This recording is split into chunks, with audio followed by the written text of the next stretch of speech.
नहीं हो सकता। फिर कितना विचार आज की पीढ़ी को, आज की समाज को करना होगा कि हम अगर नहीं रहेंगे, आने वाली पीढ़ी में धर्म नहीं रहेगा, तो ये धर्म आयतनों की, तीर्थों की, चेतन अचेतन तीर्थों की रक्षा कैसे होगी? उनकी करो नहीं करो, अपने भीतर की धर्म की ही रक्षा कर लो। हर व्यक्ति यहाँ का अगर ईमानदार होके स्वयं के धर्म की रक्षा करने लग जाए तो सबकी रक्षा हो जाए। पर क्या करे, क्या करे, क्या करे? हर व्यक्ति आज पंचम काल का इतना बेईमान है, ये सोचता है मैं अकेला ही तो बेईमान हूं, दूसरे तो सब ईमानदार है, वही तो बेईमान है, मैं तो ईमानदार हूं। ऐसी प्रत्येक की परिणति हो चुकी, स्थिति बहुत बहुत विकट है। उन पूर्वजों के बारे में सोचो ना, जिन्होंने भगवान, मंदिर, दान सब कुछ करने के बाद भी उसके लिए और व्यवस्थाएं बनाई। जाके देखना खजुराहो, गए कभी आप लोग? देखना वहां खजुराहो में बहुत व्यवस्थित और बहुत सुंदर प्रकार से वह सेठ पाहिल ने प्रशस्ति लिख के रखी है।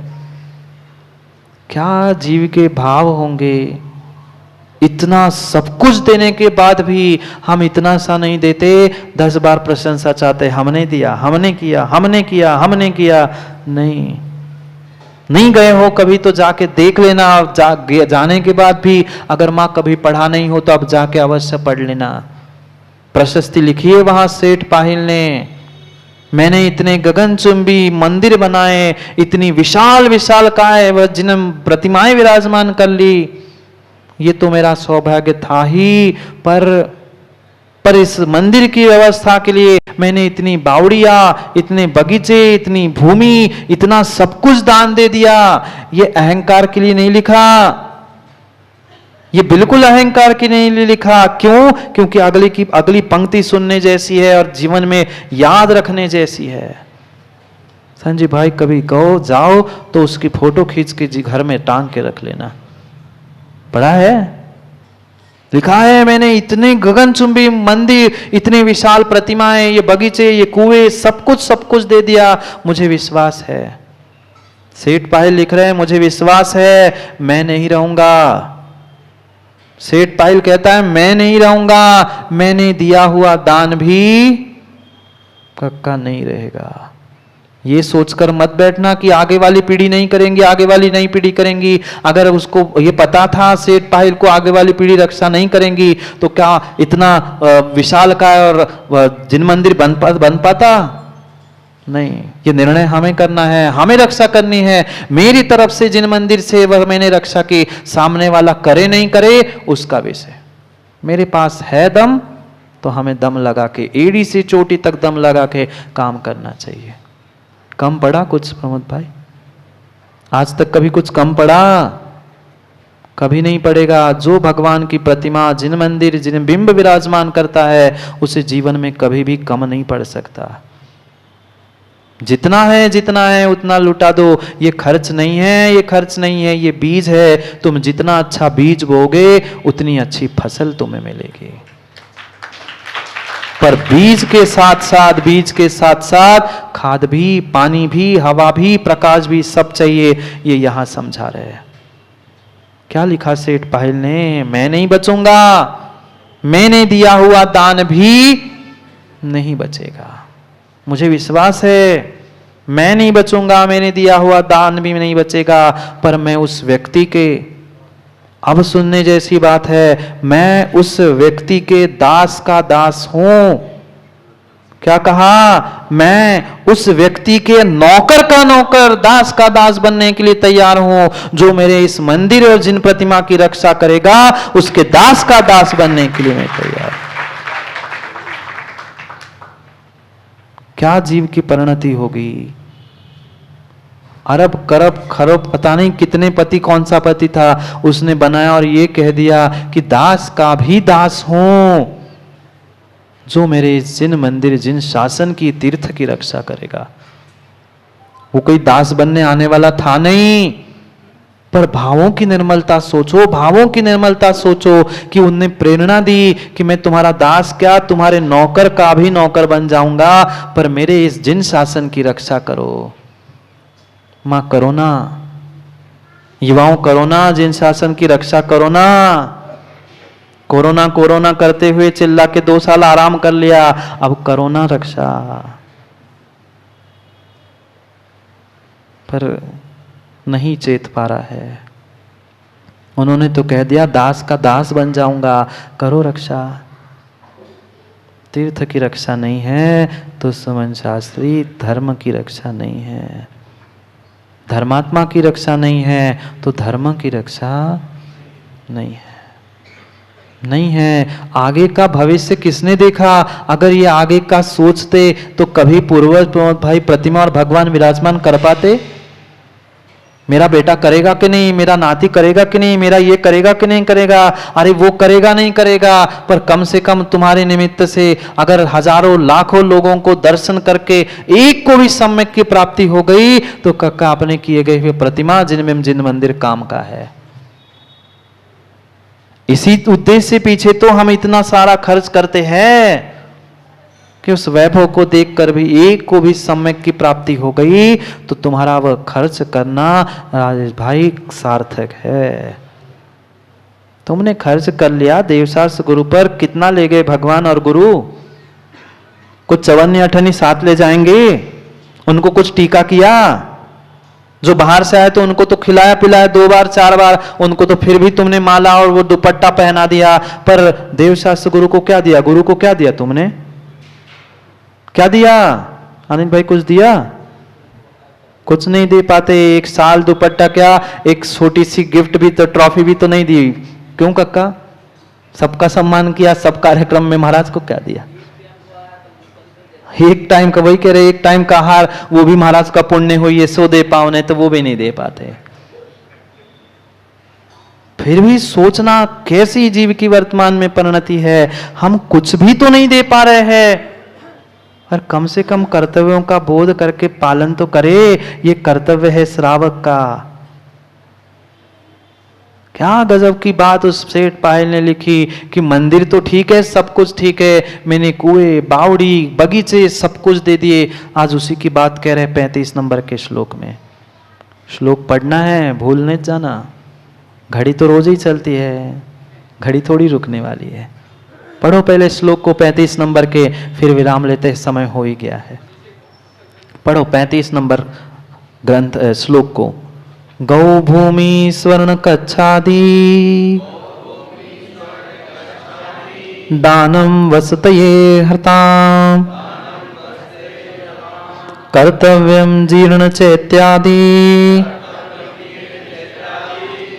सुमद्धरणमप्यामपदः। पढ़ो एक साथ।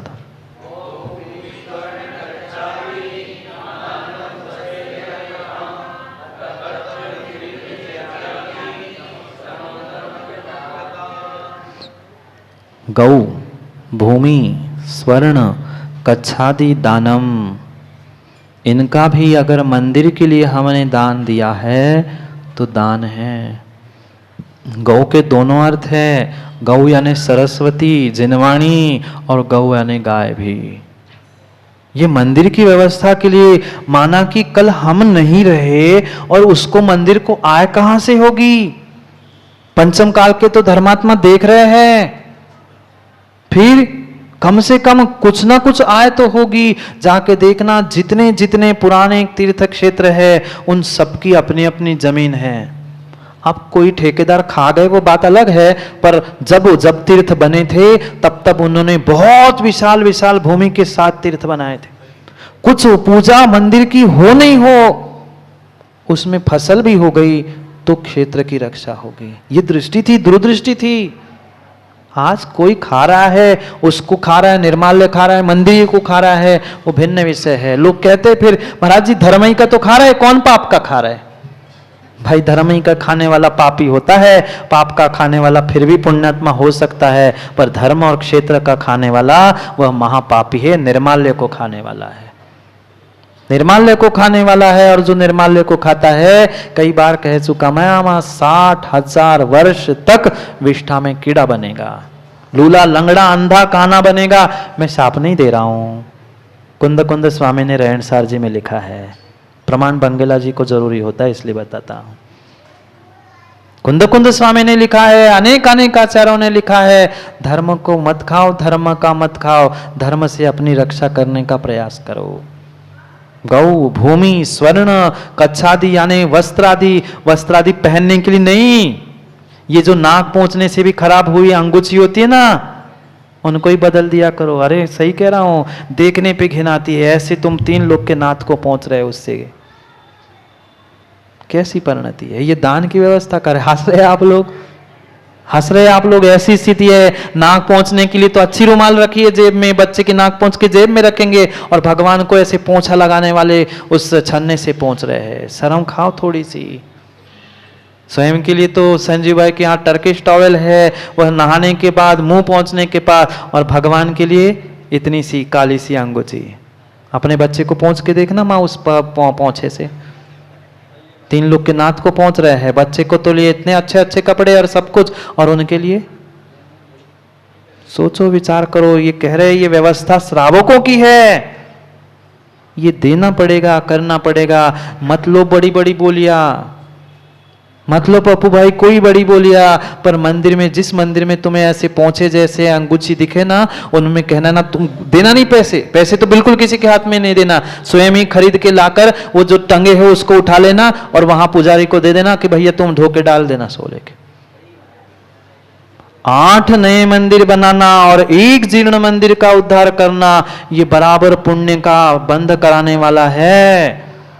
पर जीर्णोद्धार सुमन शास्त्री, इसका मतलब ये नहीं है कि नए मंदिर को मिटा के जीर्णोद्धार।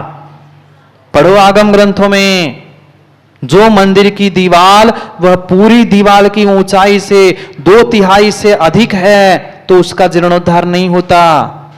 मैं आगम प्रमाण से कह रहा हूं, जिसको प्रमाण चाहिए मेरे पास है, प्रमाण देख लेना गुड्डा भाई। दीवार अगर 2/3 से ऊपर है तो उसका जीर्णोद्धार नहीं होता, उसको गिराने की आज्ञा नहीं है, उसको कुछ लगा के उतना ही ठीक करना ये जीर्णोद्धार है। पर 2/3 से दीवार कम है, दीवार से मतलब वह जो भी स्ट्रक्चर खड़ा है वो 2/3 से कम है तो ही उसको मिटा के बनाना जीर्णोद्धार कहा है, अन्यथा जीर्णोद्धार नहीं है। हाँ, मैं तो आगम की बात कहूंगा भाई, जिसको बुरी लगे वो बुरा मान जाए या क्षमा कर ले, पर ये परम सत्य है। मात्र और मात्र ये जो वर्तमान में सुमन शास्त्री जी ने दिमाग में डाल के रखा है कि नया नया नया बनाना जीर्णोद्धार नहीं है। अगर 2/3 दीवार खड़ी है, 2/3 बिल्डिंग खड़ी है तो उसका जीर्णोद्धार मात्र कुछ लगा के, कुछ व्यवस्थित करके है, उसे मिटाने से नरक आदि के दुख भोगने पड़ते हैं, ऐसे आचार्यों का वचन है। आप तो वह विधानाचार वगैरह वगैरह भी हो ना सुमन शास्त्री जी, प्रतिष्ठाचार भी हो, आप पढ़ लेना प्रतिष्ठा ग्रंथों में लिखा है। मालूम तो है महाराज, पर क्या करे। मालूम सब है, जानते सब है, पर मानते कोई नहीं है। जीर्ण चैत्यालय उनकी रक्षा करना, समुद्धरणम, मात्र उद्धारणम नहीं लिखा, समुद्धरणम।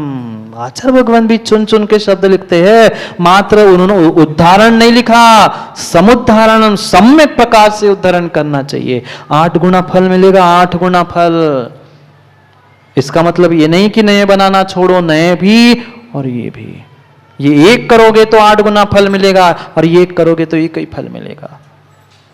इसलिए यथाशक्ति से श्रावकों को कर्तव्यम, जिन जीर्ण मंदिर आदि को वह इन व्यवस्थाओं से व्यवस्थित कर लेना, स्वयं की व्यवस्था बनाना है।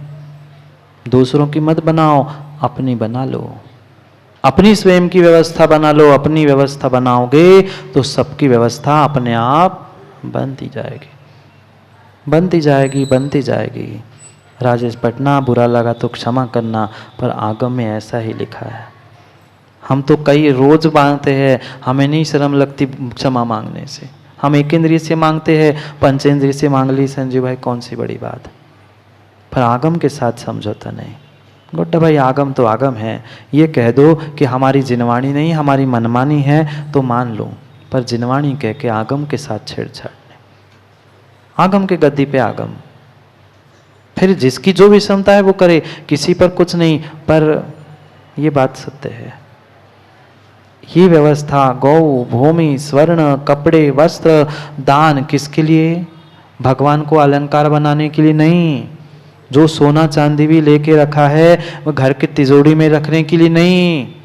छत्र चमर भामंडल आदि उन वैभवों को प्रदर्शित करने के लिए, मंदिर में रखने के लिए। ऐसा नहीं कि बहुत सारे लोग हैं वो सोने चांदी के तो बना लिए, बस अनंत चतुर्दशी के लिए जिस दिन भीड़ आती है उस दिन लगा दिए सोने का छत्र और चक्र, बाकी के 364 दिन अपने घर में अलमारी में रखे।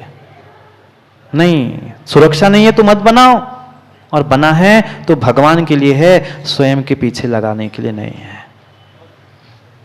हाँ, हंस रहे तुम? ऐसा ही है भाई, ऐसा ही हुआ। हम तो देखे, आपने देखा ही कितना है, हम तो पूरा देश घूम के आए हैं।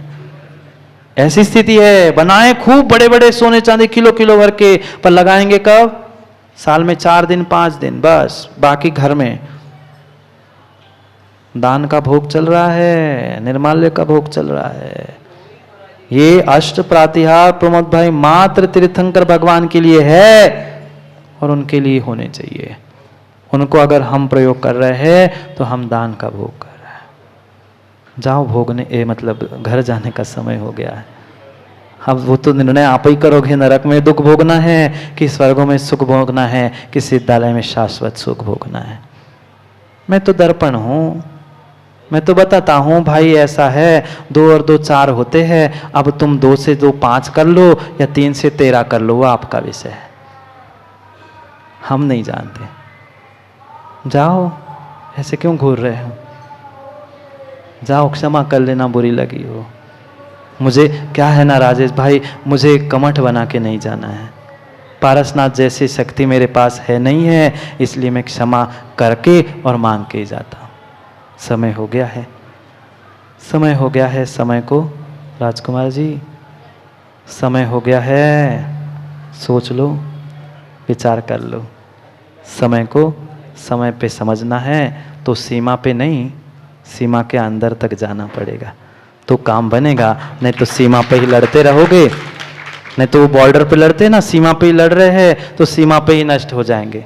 अंदर जाके लड़ेंगे तो हमारा वह वहाँ तक झंडा पार हो जाएगा। इसलिए समय पर समय की बात करने के लिए कल पुनः समय पे मिलते हैं, क्योंकि समय पे किया गया काम समय को दिलाता है। बोले भगवान महावीर स्वामी की